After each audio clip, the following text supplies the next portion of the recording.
नमस्कार दोस्तों, आज बात करने वाले हैं टीडीएस ऑन रेंट के बारे में। टीडीएस ऑन रेंट के ऊपर नई लिमिट जारी कर दी है गवर्नमेंट ने। अब फाइनेंशियल ईयर 25-26 से नए लिमिट को फॉलो करना होगा। इस लिमिट को क्रॉस करने पे ही टीडीएस काटना होगा, जो कि 6 लाख वाली लिमिट है।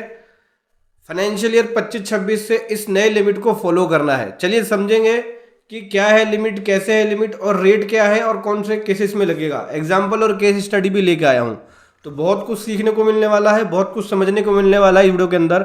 उससे पहले बताना चाहूँगा, जो भी भाई बंधु मेरे चैनल पे पहली बार है, इस वीडियो को पहली बार देख रहे हैं, जिन्होंने अभी तक सब्सक्राइब नहीं किया सब्सक्राइब कर लीजिए, साथ ही साथ बेल आइकन पे भी क्लिक कर लीजिए ताकि इस तरह का कंटेंट आपको मिलता रहे। तो दोस्तों बात करें section 194I TDS on rent के ऊपर, तो फाइनेंस एक्ट 2025 के अंदर टीडीएस ऑन रेंट के ऊपर जो लिमिट है वो कर दिया चेंज।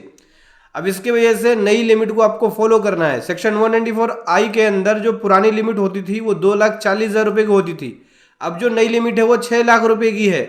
अगर रेंट पे कर रहे हैं मंथली 50,000 रुपये, अगर एक्सीड हो जाता है 50,000 से ज़्यादा या 6 लाख से ज़्यादा एनुअली, तो उस केस में टीडीएस एप्लीकेबल हो जाएगा। टीडीएस ऑन रेंट यानी किसी पर्सन को 50,000 से ज़्यादा का रेंट दे दिया या साल का 6 लाख रुपए से ज़्यादा दे दिया, तो टीडीएस का प्रोविजन एप्लीकेबल हो जाएगा। पहले होता था 2,40,000 रुपये, लगभग 20,000 रुपये से क्रॉस होने पे टीडीएस एप्लीकेबल हो रहा था।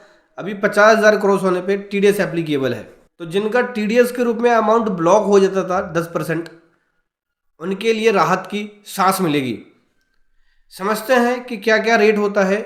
194I के अंदर दो तरह के कैटेगरीज हैं जिनके ऊपर टीडीएस एप्लीकेबल होता है। पहली कैटेगरी है प्लांट एंड मशीनरी, जिसपे 2% का टीडीएस लगता था। दूसरा है लैंड एंड बिल्डिंग और फर्नीचर।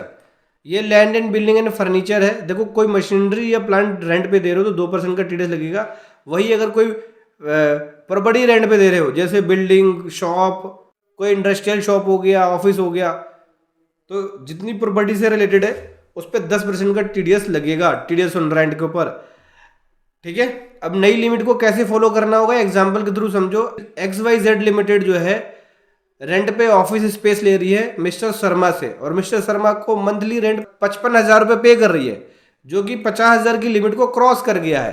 तो XYZ क्या है, उसको रिक्वायर्ड होगा कि 10% टीडीएस काट के ही मिस्टर शर्मा को पेमेंट किया जाए रेंट का, यानी 5500 रुपये टीडीएस कटने के बाद पेमेंट दी जाएगी मिस्टर शर्मा को।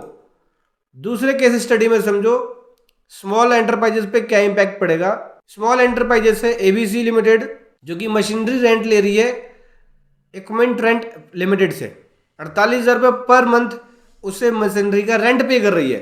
तो मंथली रेंट कितना हो गया, 48,000 रुपये पर मंथ। एनुअल रेंटल क्या हो गया, 5,76,000 रुपये। यानी अगर थ्योरशोल्ड चेक किया जाए तो थ्योरशोल्ड 50,000 रुपये से नीचे है मंथली, और साल की 6 लाख रुपये से नीचे है।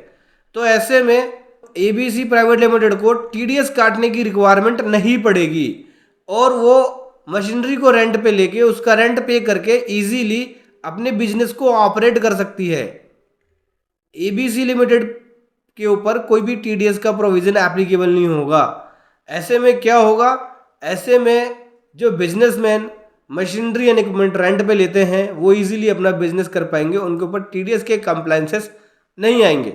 लेकिन ये ध्यान रखना, जो टीडीएस डिडक्ट करेगा, गवर्नमेंट को जमा कराएगा, टीडीएस की रिटर्न फाइल करेगा, ठीक है, उसके ऊपर ये टीडीएस के जब प्रोविजन एप्लीकेबल होते हैं तो एक प्रोविजन और एप्लीकेबल होता है।